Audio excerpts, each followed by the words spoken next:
Good evening mga minamahal naming mga kapatid, mga suki naming tagapakinig sa ating programang Ang Tinig ng Reformasyon. Welcome po ulit kayo sa ating programa ngayong gabi. Ating ipagpapatuloy ang ating ginagawang Bible study series tuwing gabi, alas 8 ng gabi.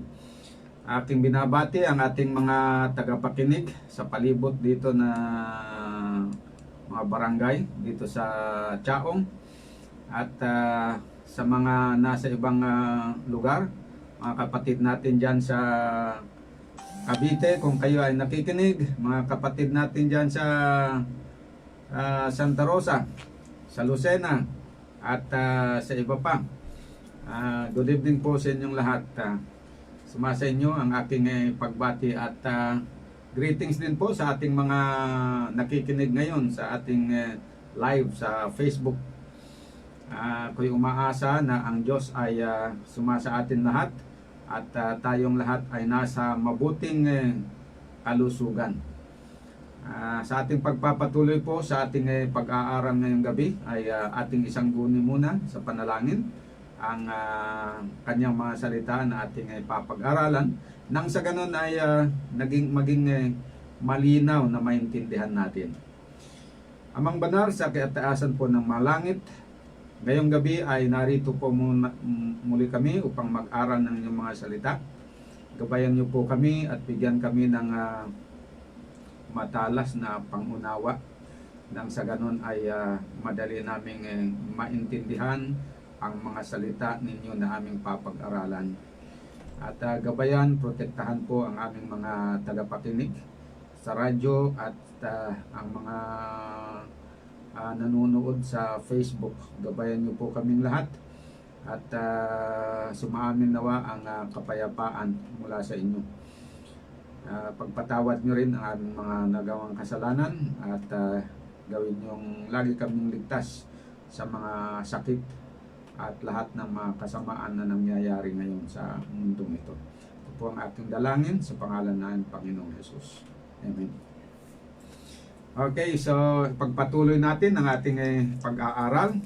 Ngayong gabi ay itutuloy natin ang pagtalakay sa paksa ng paggamit ng buong baluti ng Diyos upang manalo sa ating pakikibaka laban sa kasalanan. Sinimulan natin kagabi ang pag-aaral sa paksang ito, subalit hindi natin natapos, kaya itutuloy natin ngayong gabi. Alang-alang sa ating mga tagapakinig ngayon na hindi nakinig kagabi, ay nais kong magbigay ng buod ng ating pinag-aralan kagabi bago natin ito palawakin at dugtungan. Una, napag-alaman natin na sa 2 Timothy 2 verse 3 at Ephesians 6 verse 11 to 13 na bilang mga mabubuting kawal ni Kristo, kailangan nating ang isuot ang buong baluti ng Diyos upang tayo ay magwagi sa ating pakikibaka laban sa kasamaan. At ikalawa, ayon sa 1 Timothy 6 verse 12 at 2 Timothy 2 verse 5, kinakailangan na tayo makipagbaka ng mabuting pakikibaka ng pananampalataya. Ibig sabihin na dapat tayong makipaglaban ng patas at matuwid at huwag tayong gagamit ng pandaraya sa ating pakikipaglaban sa kasamaan. Ikatlo, huwag tayong sasabak sa labanan na hindi natin kasama si Kristo dahil tiyak na matatalo tayo ayon sa Romans 7 verse 14 to 24. At sabi rin ni Kristo sa John 15:5, without me, you can do nothing. Ikaapat, kailangan na tayo makipagbaka na kasama si Kristo sapagkat ayon sa 1 Corinthians 15:57, ang ating pagtatagumpay ay sa pamamagitan ng ating Panginoong Hesus Kristo. Ikalima, kailangan na gamitin natin ang buong baluti ng Diyos upang masiguro ang ating pagwawagi laban sa kasalanan ayon sa Ephesians 6 verse 11 to 13. Mula naman sa Ephesians 6:14 to 18 ay napag-alaman natin na may 6 na bahagi ang buong baluti ng Diyos o armor of God na pinagagamit sa atin. Ang una ay ang sintron sa baywang na kumakatawan sa katotohanan. Ikalawa, ang baluting pangdibdib na kumakatawan naman sa katuwiran. At ikatlo ay ang sapatos na kumakatawan sa pagiging handa sa pag-aaral, pangangaral ng magandang balita. At ikaapat, ang panangga na kumakatawan sa pananampalataya. At ang ikalima, ang helmet na kumakatawan sa kaligtasan. At ang ika-anim, ang tabak na kumakatawan sa salita ng Diyos. Yung tabak ng Espiritu. Ikapito na pag-alaman natin na ang sinturon ng katotohanan na dapat natin ibigkis ay ang mga kautusan at mga salita ng Diyos ayon sa Psalms 119 verse 142, John 17:17 at 1 Kings 17 verse 24. Ikawalo, upang makuha natin ang sinturon ng katotohanan, kailangan na tayo magbasa, makinig at mangaral ng salita ng Diyos na nasusulat sa buong Biblia. Ayon naman sa Revelation 1:3, John 5:37-38 and 39 at Luke 24 verse 44 to 46.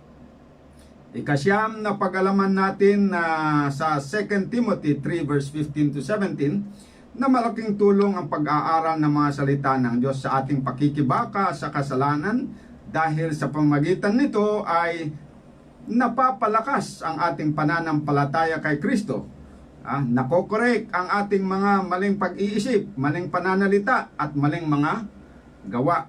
Subalit, mangyayari lamang ito kung tayo ay hindi lamang tagapakinig ng salita ng Diyos, kundi taga-sunod ayon sa James 1 verse 21 to 25. Ikasampo, tayong mga Kristiyano ay maaring makasunod sa mga kautusan at mga salita ng Diyos dahil ibinigay sa atin ang banal na Espiritu ng Diyos upang manahan sa ating puso at magpalakas sa atin na lumakad sa mga utos ng Diyos.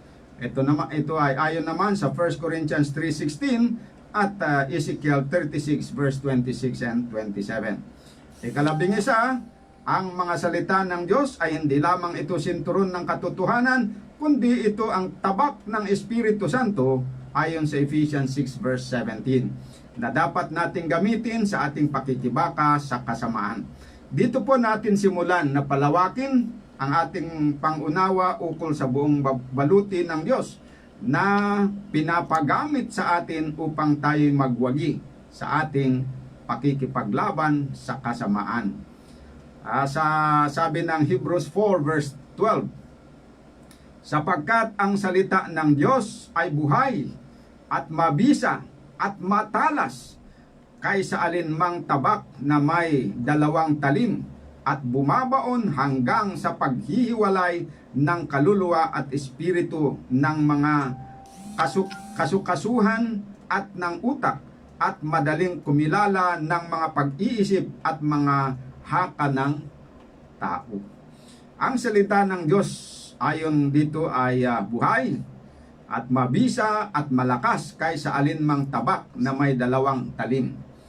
Kaya't kung bigyan natin ng sapat na panahon na mag-aral ng salita ng Diyos at hayaan natin na manahan sa ating puso, tiyak na may malaking pagbabago na mangyayari sa ating buhay. Bakit po?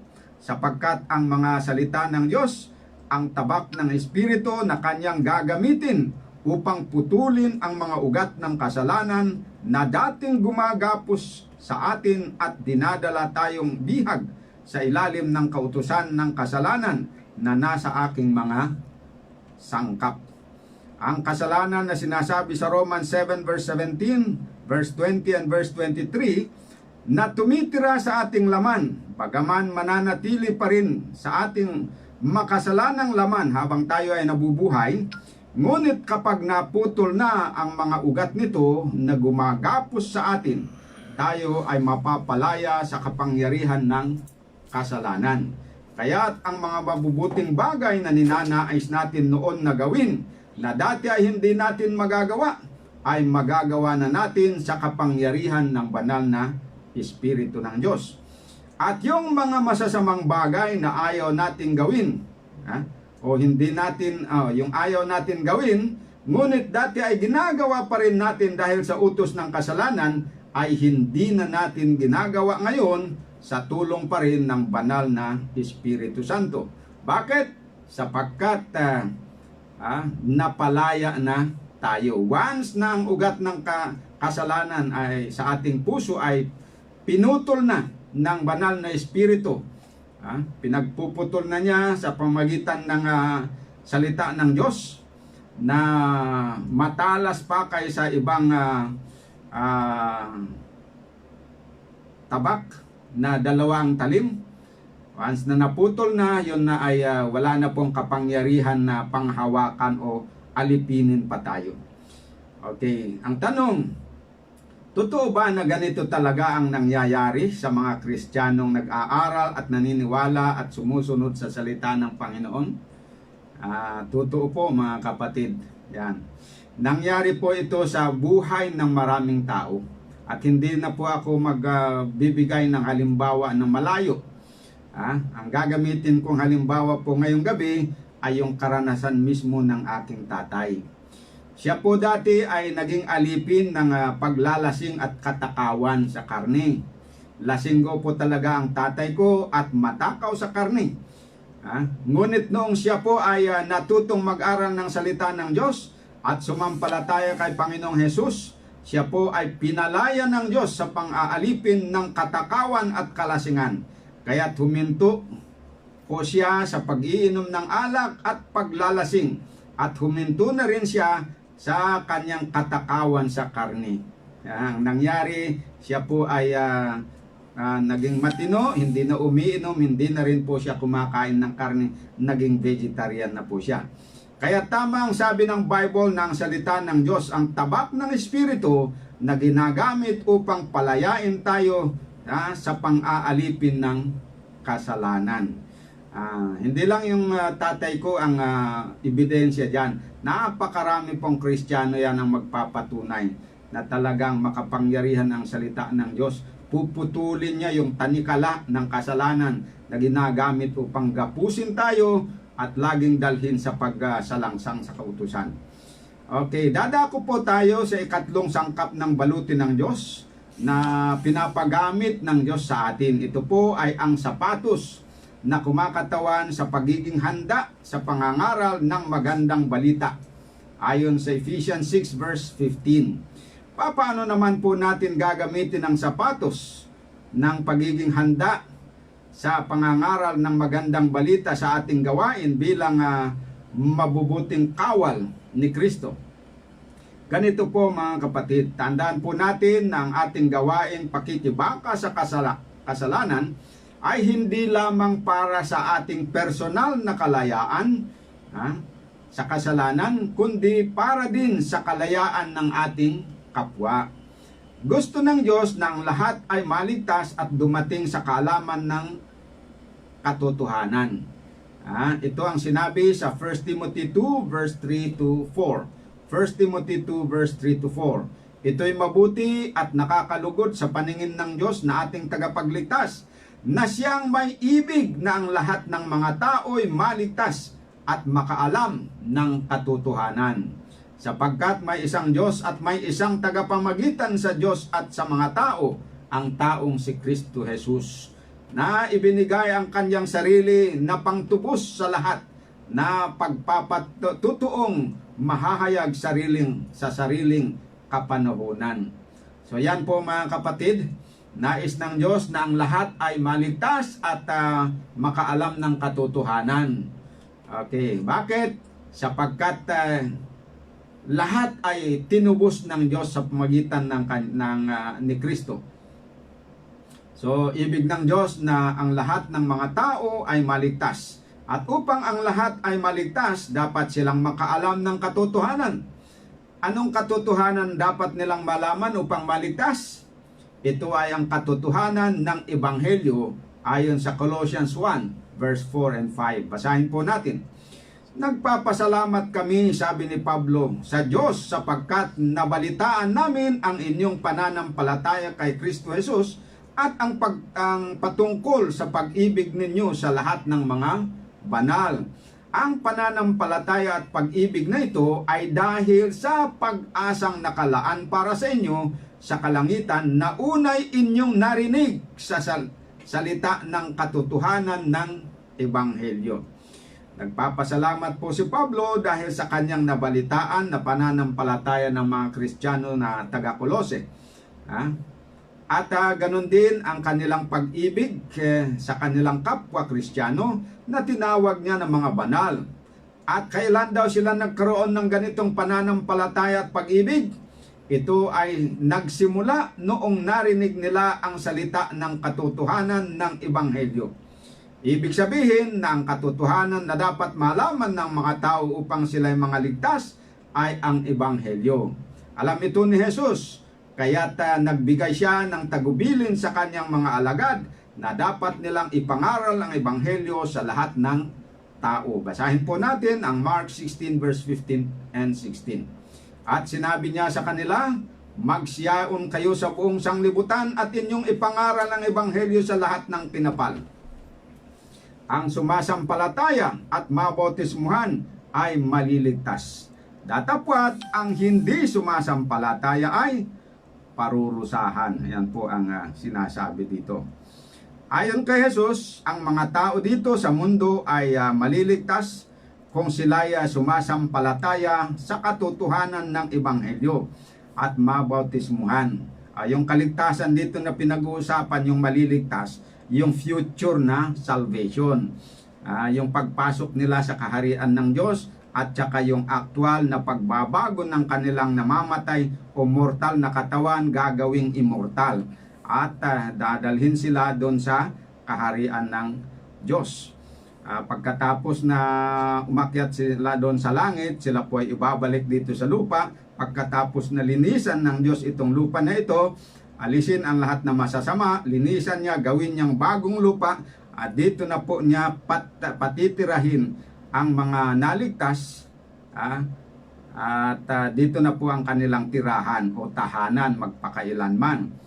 Okay, yon po yung sinasabi natin na future salvation, at hindi natin tinutukoy dito yung salvation na nakalipas na isnagawa na ni Kristo na tapos na.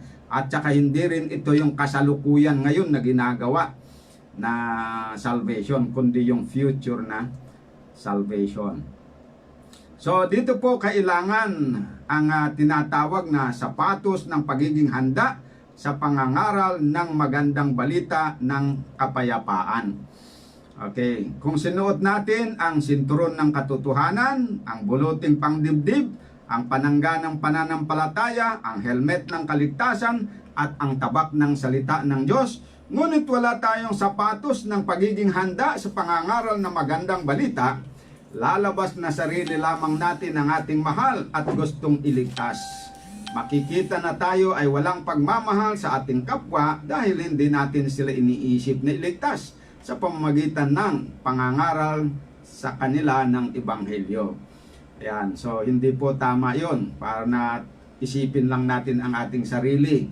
Ang kawal ay hindi lang naglilingkod para sa kanyang sarili, kundi para sa kapakanan ng iba.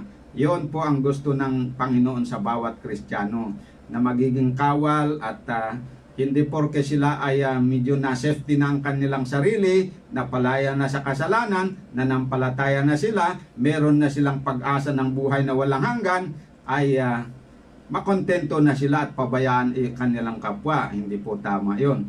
Gusto ng Panginoon na sila ngayon, ibabahagi nila yung Ebanghelyo doon sa iba para naman sila ay kung ano yung natamasa nila na kaligtasan, kapayapaan at pag-asa ay mapupunta rin o makakamtan din ng iba. Yon. Kaya't alang-alang sa kaligtasan ng ating kapwa, kailangan na tayo handa sa pangangaral ng mabuting balita ng kaligtasan. Kaugnay nito ay sinasabi ng salita ng Diyos sa 2 Timothy 4 verse 1 and 2. Ipinagbilin ko sa inyo sa paningin ng Diyos at ni Kristo Jesus na siyang huhukom sa mga buhay at sa mga patay sa pamamagitan ng kanyang pagpapakita at sa kanyang kaharian. Ipangaral mo ang salita magsikap ka sa kapanahunan at sa di kapanahunan. Sumawata ka, sumaway ka, mangaral ka, na may buong pagpapahinuhod at pagtuturo. So yan po mga kapatid, yun ang kagamitan nung paghahanda sa pangangaral. Dapat handa po tayo at hindi lang yung basta handa, kundi makipag-participate talaga tayo doon sa gawain ng pangangaral para naman sa kaligtasan ng ating kapwa. So ano po ang ipinagbilin ng salita ng Diyos sa mga Kristiyano, lalo na sa mga manggagawa ng iglesia tulad ni Timothy noong araw? Ipinagbilin ng salita ng Diyos na ipangaral natin ang salita ng katotohanan ng Ebanghelyo sa kapanahonan at sa hindi kapanahonan.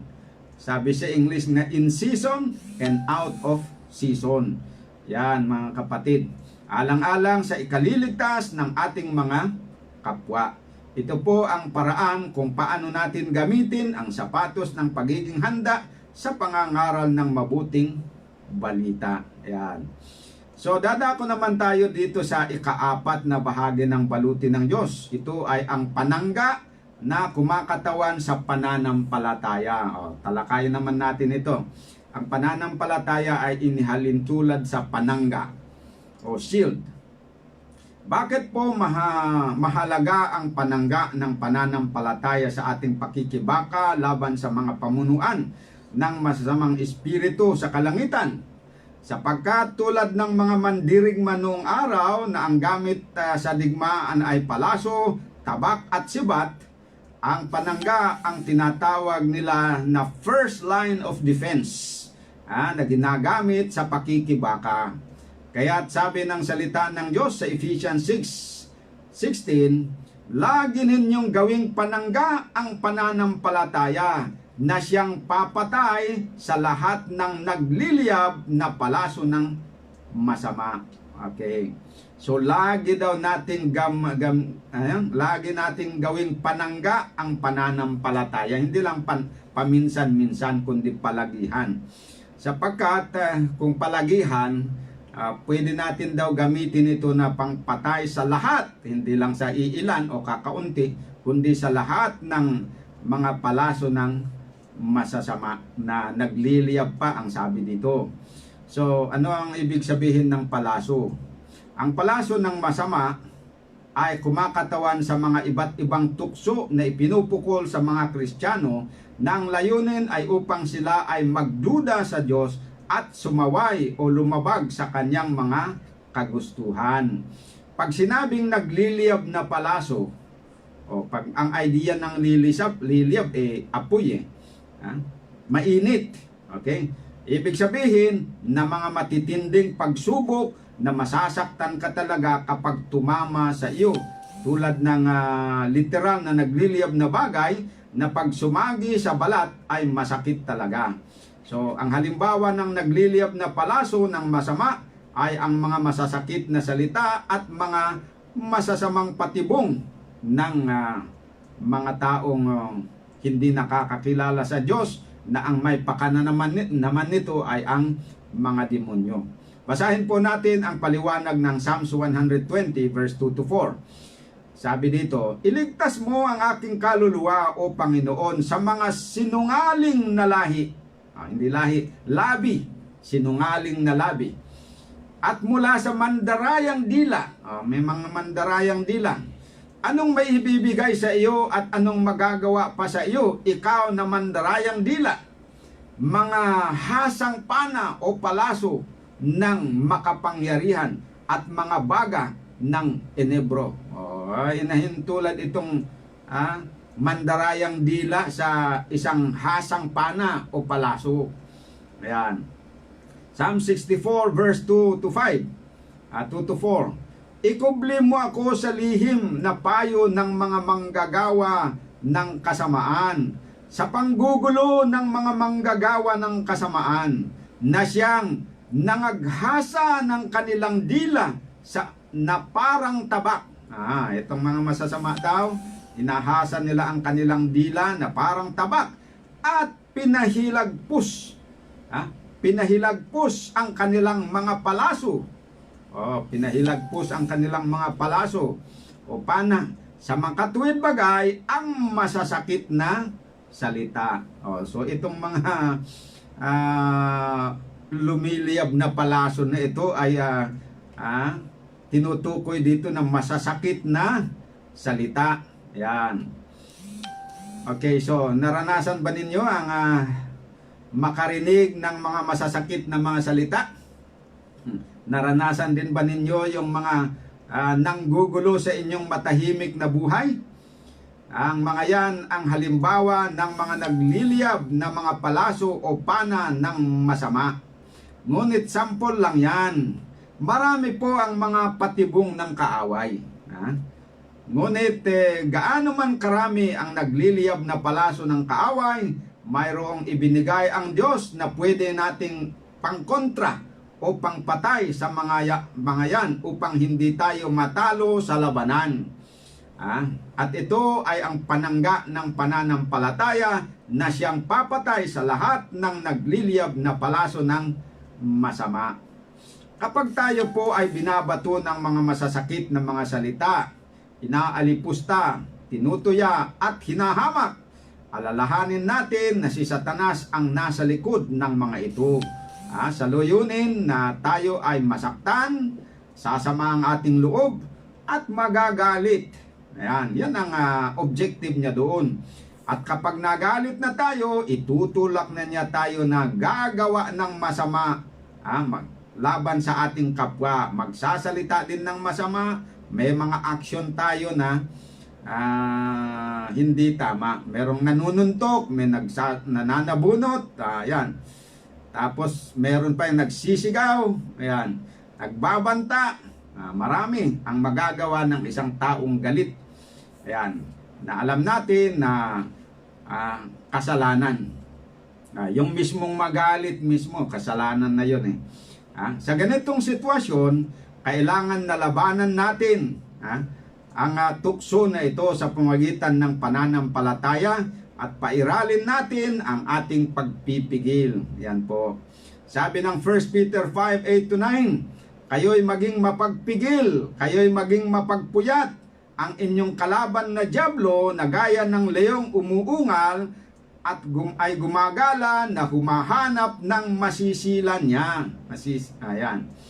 Na siya ay labanan ninyong matatag sa inyong pananampalataya. Paano daw gamitin para labanan ang dyablo? Na parang leon na umuungal at gumagala na naghahanap ng kanyang malalamon.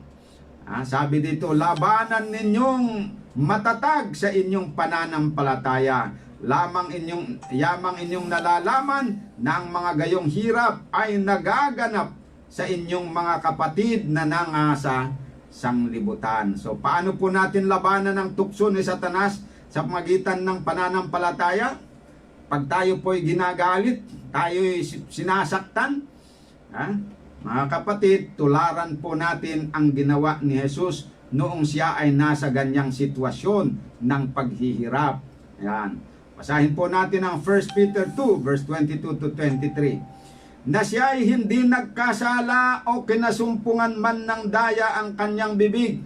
Nakita nyo sa kabila ng maraming mga tukso na ipinupukol ni Satanas sa kanya, mga paghihirap na ginawa ng tao, pag-aalipusta, sinuntok pa nga siya, linagyan pa ng crown of thorns, dinuraan pa siya, hinampas pa siya, pinaratangan pa siya na siya ay illegitimate child. Alam nyo ba yon? Dahil yung kanyang misis, hindi pa sila lubos na nagsama sa kanyang katipan, ay nasumpungan na buntis. Kaya siyempre, ang umiran na balita sa kanya siya, hindi siya tapat. Kaya ang turing nila doon kay Jesus ay illegitimate na anak ni Joseph. Okay, so ganun po. Pero anong ginawa naman ni Jesus? Nagalit ba siya? Nagsalita ba ng masama dito sa mga tao? Nang alipusta rin ba siya?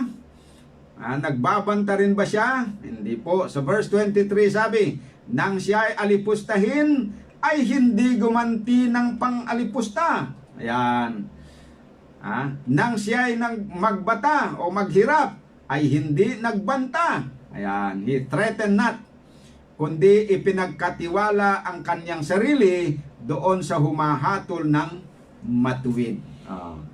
Yan ang ginawa niya. Sa kabila ng mga ginawang masama sa kanya, hindi siya gumanti ng pang-aalipusta, hindi siya gumanti ng pagbabanta, hindi siya nakipaglaban, kundi ipinagkatiwala niya ang lahat sa kamay ng Diyos. Dahil siya ay buong tiwalang naniniwala sa Diyos, na siya ay matuwid.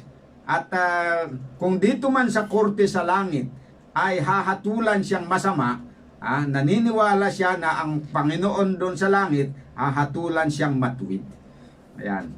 So hindi na niya inintindi yung masamang hatol sa kanya dito sa lupa. So yun, bakit na nagawa yun? Ginamit niya ang kanyang paniniwala, pagtitiwala sa Diyos.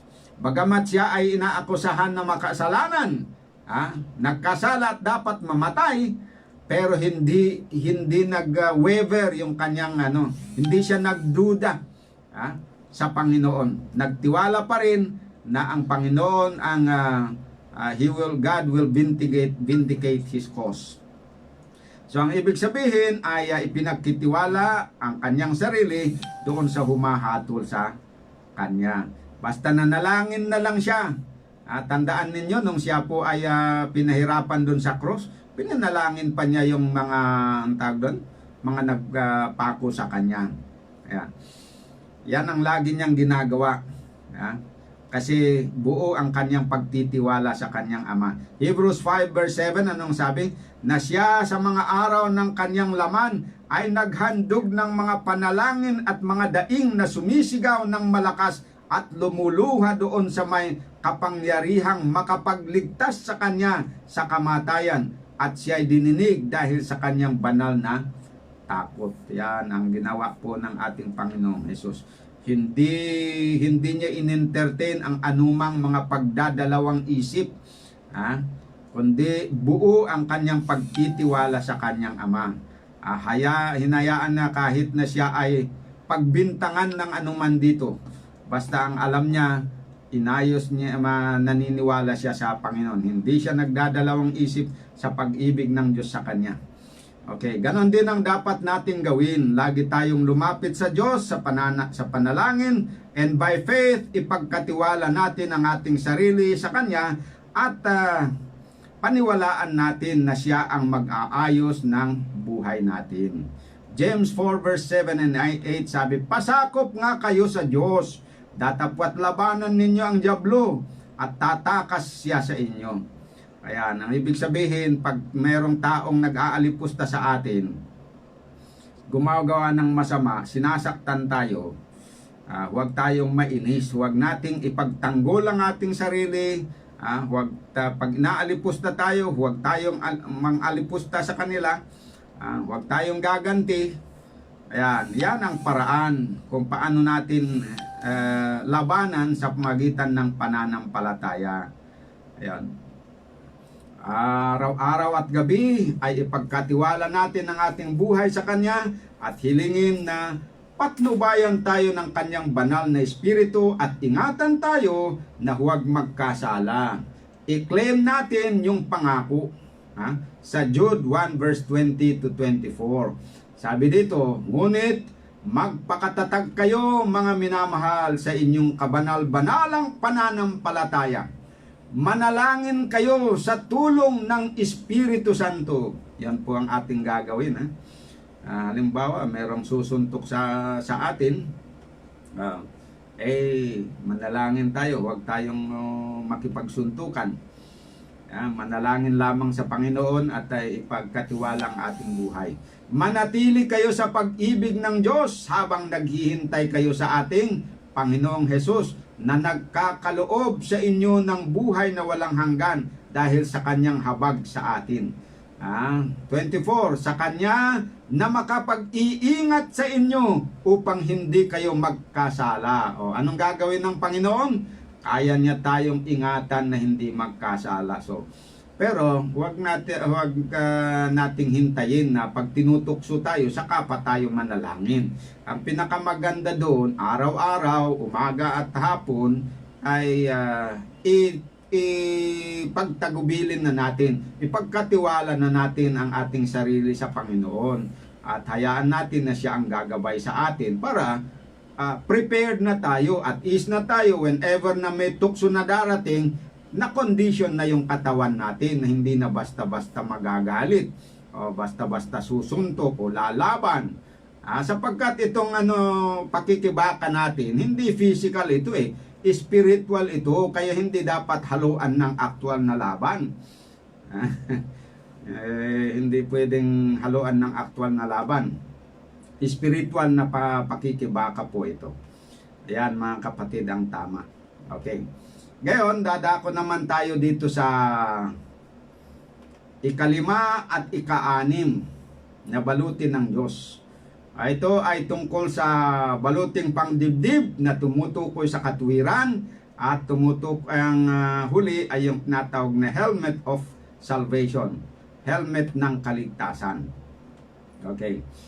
So, dito muna tayo sa katuwiran. Yung baluting pangdibdib na tumutukoy sa katuwiran.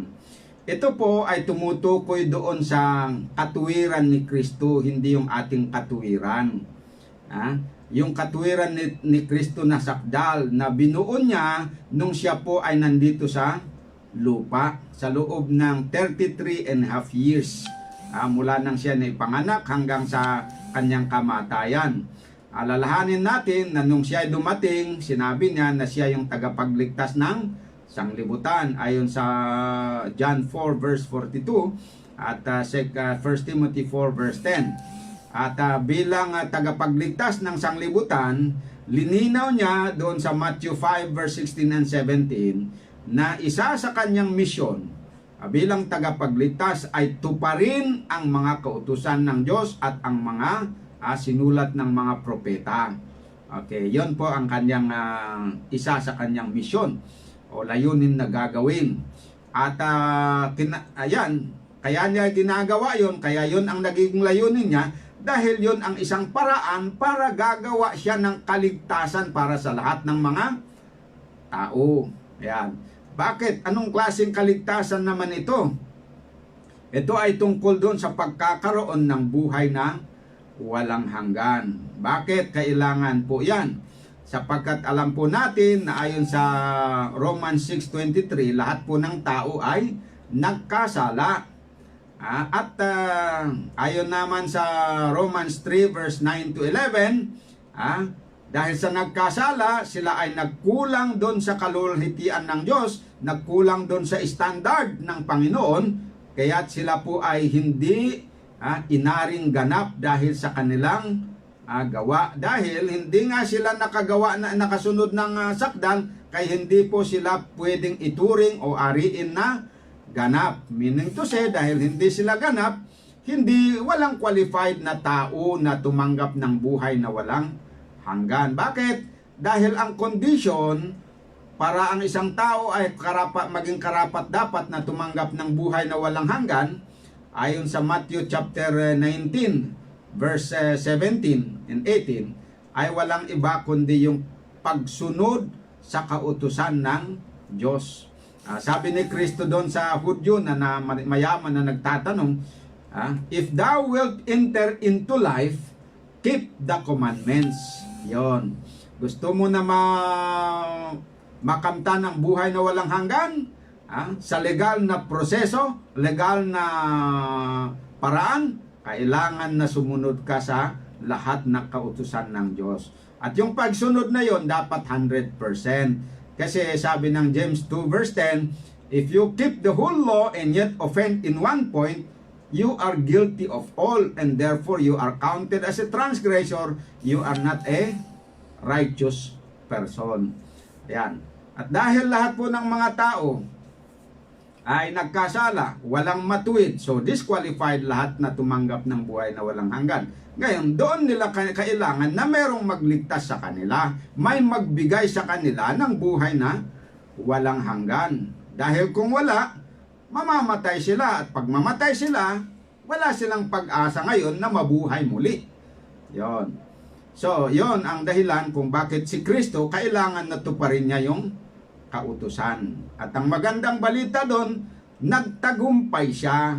Sabi nga doon sa John 15, John 14:15,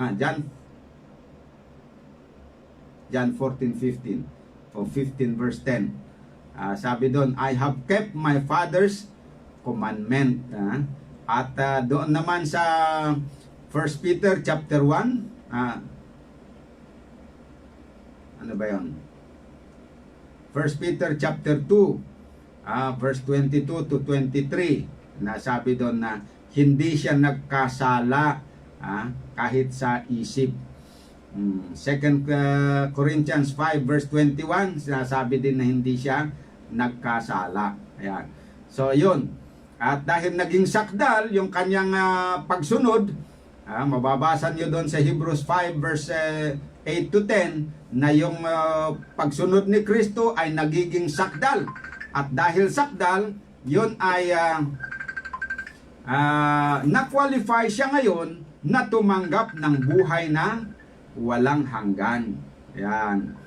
Yan ang kagandahan doon sa katuwiran ni Jesus Christ. Yung katuwiran na yon ni Jesus Christ, yon ang nag-earn. Ayun ang nagbigay sa kanya ng karapatan upang tumanggap ng buhay na walang hanggan. Yan. At yung katuwiran niya na ito, ang kabutihan dito, ginawa niya hindi para sa kanyang sarili, kundi para sa tao. Kaya doon sa 1 Corinthians chapter 1 verse 30, siya ang ginawang katuwiran natin. Yan. So tandaan po natin yon, mga kapatid. So ito, paano natin gamitin ito sa ating paglaban? Alam nyo, malaking tulong ito para tayo po ay magwagi bilang kawal ng Diyos o bilang mga Kristiyano. Kasi dahil sa kahinaan ng ating laman, bagamat tayo po ay Kristiyano, malakas man yung ating backer na si Jesus Christ, pero dahil sa kahinaan ng laman natin, kung minsan mahina tayo sa pakipag-cooperate kay Kristo, so nagkakasala pa rin tayo. May mga panahon tayo nagkakasala. At alam nyo, dumarating ang panahon na pag isang tao ay nagkakasala, na sumpungan niya na nagkukulang siya, mawawalan na siya ng pag-asa. Sabi niya, sa ganitong kalagayan ko, hindi na ako karapat dapat na tumanggap ng buhay na walang hanggan. Ayan. Kasi tumitingin doon sa sa kanyang ginagawa. Kahit gaano, lagi naman ako nagpe-pray sa Panginoon, pero sa mga maraming bagay nagtatagumpay naman ako, pero meron pa rin akong nakikita na mga punto na kung saan hindi ko pa rin talaga nasusunod. Dahil nga doon sa kahinaan ng kanyang laman. Kaya dumarating ngayon yung discouragement. At alam mo, pag isang sundalo ay nag-discourage, wala na siyang moral na strength na lumaban. Ngayon, paano natin gagamitin ito? Kasi ito, breastplate yan eh. Ibig sabihin, ito yung balutin na ilalagay mo sa dibdib. Ang poprotektahan dito, yung puso mo, yung damdamin mo na hindi ka ma-discourage. At isa dito na para hindi ka ma-discourage, lagi mong aalahalahanin, lagi mong itapal dito sa iyong dibdib, yung kaalaman mo sa katuwiran ni Kristo, na yung righteousness of Christ na yon, na nung nanampalataya ka ay nai-impute sa iyo, yon ang magbigay sa iyo ng karapatan upang tumanggap ng buhay na walang hanggan. At hindi ka titignan ng Ama, dahil ikay makasalanan, kundi ang i-consider niya doon ay yung character ni Jesus Christ, yung righteousness of Christ na sakdal.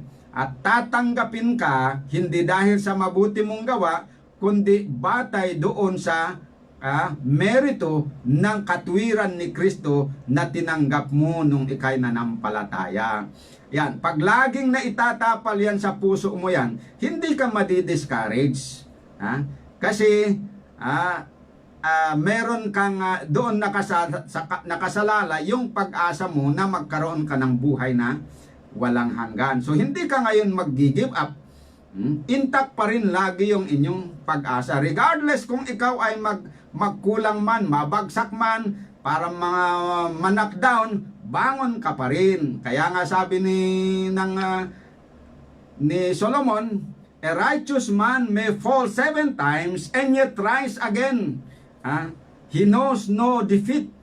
No, yung motto niya is no surrender, no retreat. Yan, ganyan ang motto ng isang Kristiyano. Pero magagawa mo nga lang yan na hindi ka ma-discourage kapag na laging nasa dibdib mo yung breastplate of Christ righteousness na pinapaniwalaan mo na dahil sa katwiran ni Kristo, sigurado yung na ikaw ay tatanggapin sa kanyang harapan.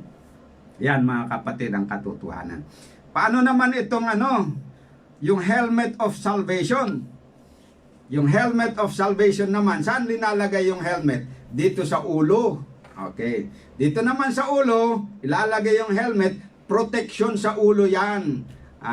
Kaya yung pong helmet of salvation na ito, yung tinutukoy naman na salvation dito, ay yung salvation na nakamtan ni Jesus Christ nung siya namatay sa cross para sa atin. Yung tinatawag na redemption. Tandaan natin, na isa sa kanyang layunin kung bakit siya ay nagkatawang tao ay upang siya ay mamatay at tikman ang kamatayan para sa lahat ng tao. Yan po ang nakasulat doon sa Hebrews chapter 2 verse 9. Tandaan po natin yan. Yan ang layunin niya. Kasi kung hindi siya magkatawang tao, hindi siya pwedeng mamatay para sa bayaran ang kasalanan ng tao. Bakit? Sapagkat siya ay Diyos. At ang Diyos, by nature, is immortal. Mababasa natin sa Bible na Christ as God is immortal. Hindi pwedeng mamatay. Kaya nga, kailangan magkatawang tao siya. At nung siya ay namatay, siyempre, ang namatay doon ay yung kanyang human nature. Yung Kristo na tao, yun ang namatay. Pero yung Kristo na Diyos, nagaling sa Diyos, hindi yun namatay. Dahil Diyos nga yun, immortal yun yun ang hindi rin alam ng ibang mga tao. Okay, so tandaan natin yun. Ngayon, nung namatay si Jesus Christ, nabayaran niya lahat ng ating mga kasalanan. Past, present, and future na kasalanan natin. Kaya't wala na tayong pananagutan doon. Kasi binayaran na ni Kristo. Bakit importante ito na ilagay natin yung salvation na ito sa ating ulo? Dapat i-memorize natin ito kasi ito protektahan niya ang ating mental kasi kung minsan nadi-discourage din tayo sa ating isipan Yan mga kapatid ang nagiging problema. Pag nagkakasala ang tao dahil doon sa kanyang mga failures din, nadi-discourage. Maalala ko yung nabasa ko na ni karanasan ni Martin Luther na siya daw ay tinukso ng Panginoon. Tinutukso ng Panginoon siya, mali, hindi. Siya ay nanaginip. At nanaginip siya na nagpakita ngayon si Satanas sa kanya. At that time, talagang medyo stress na stress si Martin Luther dahil kino-question niya yung kanyang worthiness sa Panginoon. At parang wala siyang assurance niya siya ay tinanggap ng Panginoon. So sa aking nabasa, nakasulat doon na si Martin Luther ay ang tawag dito na naginip, at sa panaginip niya ay lumapit sa kanya si Satanas, tapos meron siyang listahan. Ng listahan doon na pinapakita sa kanya. Nakita mo ito ang listahan ng langit. Andito yung mga kasalanan mo, ganyan. Pinapakita, ikaw ay isang taong makasalanan. Hindi ka karapat dapat sa Panginoon. Kaya aburido naman si Martin Luther. Ngayon, pero napansin niya na doon sa baba, yung kamay ni Satanas, meron siyang tinatakpan na portion ng papel. Tapos sabi niya, ano yung tinatakpan nun? Alisin mo nga, titignan ko. Tapos pinalis niya yung kamay. Yun palang natakpan doon, ang sabi doon, yung mga kasalanan na yun na nakalista dito sa taas, na kasalanan, ay lahat ay binayaran ni Jesus Christ at pinatawad. Ayun. Kaya nung binasa ni Luther yun, tumakbo na si Lucifer.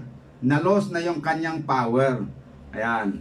Kaya yun po mga kapatid, pag tayo po daw ay sinugod ng tukso at minamagnify yung ating mga pagkakasala na para bang napakabigat na walang solusyon. Kung baga sa sakit, parang COVID-19 na parang sure na yung kamatayan. Ayan. Ay huwag tayong mawalan ng pag-asa. Isuot daw natin yung helmet of salvation. Ibig sabihin yun ang gamitin natin. Na alalahanin natin na lahat ng mga kasalanan natin ay binayaran na ni Jesus Christ. At binilinan niya yung pagpapatawad sa pagitan ng kanyang dugo.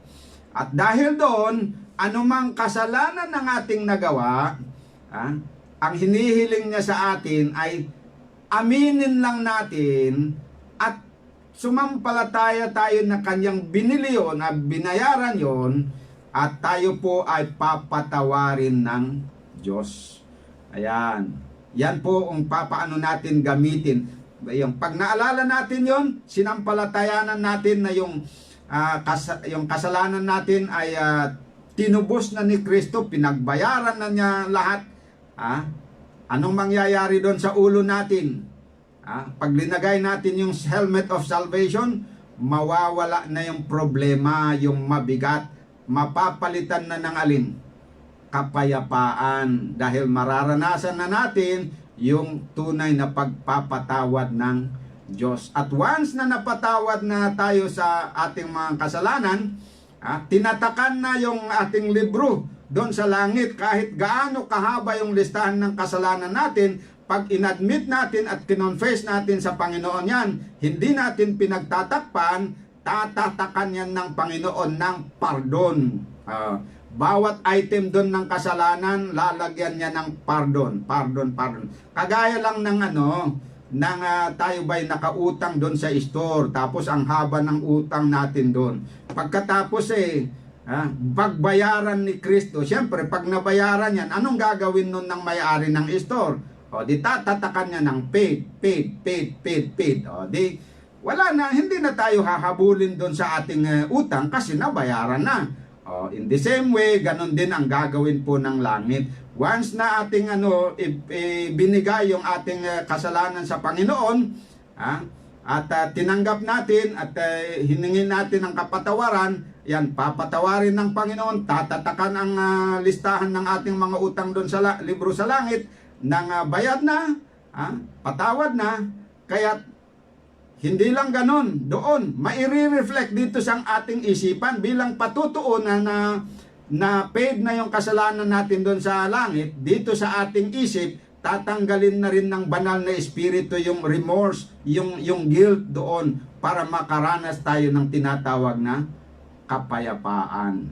Yan po ang gamit ng tinatawag na helmet of salvation. Once na nakalimutan ng isang tao yung kaligtasan na binigay ng Panginoon sa kanya, yung kamatayan ni Jesus Christ, ibig sabihin, hindi na niya isinusuot yung alin, yung helmet of salvation na yon. At ang mangyayari, susugurin siya ng tukso, manghihina siya, mawawalan siya ng pag-asa, and then ang kanyang pananampalataya ay masisira. Kaya keep our faith alive. Kailangan lagi nating isaalang-alang at isipin at sampalatayanan na ang mga kasalanan natin ay pinatawad na lahat dahil binayaran ng ating Panginoong Jesus. That will give us peace. And that is the only reason, legal reason, kung bakit every time na magkasala tayo, kung tayo po ay magsisi, ay patatawarin tayo. Huwag lang nating magtangka, huwag tayong magtangka na pagtakpan yung kasalanan natin. Dahil kung pagtatakpan natin, sabi ng pangako doon sa Proverbs 28:13, na he that covereth his sin shall not prosper. Bakit shall not prosper? Dahil hindi siya mapapatawad. Yung mapapatawad, yung aaminin niya yung kasalanan niya. Okay, at saka, pag tayo po ay napapatawad, magpatawad din tayo ng iba. Dahil pag hindi tayo magpatawad, babawiin din yung kapatawaran na yon. Mababasa natin yan sa Matthew 6 verse 13 and 13 to 16. Yan po mga kapatid. So dito po natapos na natin ang discussion ng 6 na bahagi ng baluti ng Diyos. Ano yung una? Sinturon ng katotohanan. Yung pangalawa,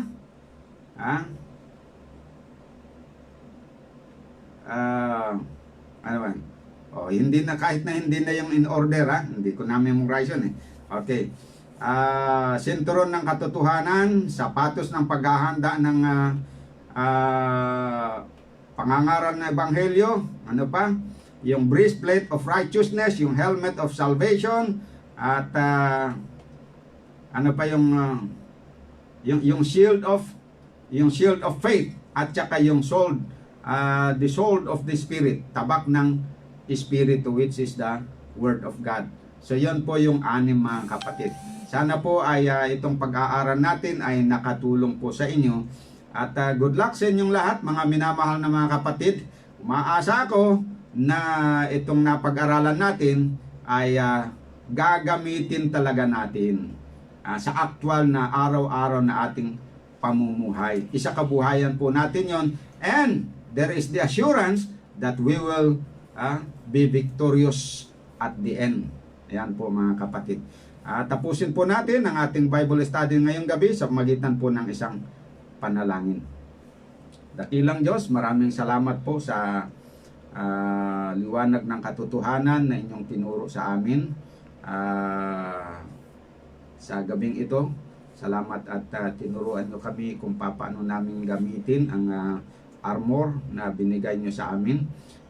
Bawat sangkap pala ng armor na ito ay magagamit namin na mapapakinabangan namin upang kami ay totoo na magwagi sa aming pakikibaka sa kasalanan. At ito ang dahilan na kami ay lubos at taus-pusong nagpapasalamat sa inyong pagpatawad niyo nawa ang aming mga kasalanan, palakasin ang bawat isa sa amin at hikayatin ang bawat isa na magpatuloy sa pananampalataya na wala ng atrasan mga kapatid. Ito ang aking dalangin sa pangalan ng Panginoong Jesus. Amen. Okay, good evening mga kapatid. Dito po muna tayo magtatapos sa ating programa. Bukas na muli at magandang gabi sa inyong lahat.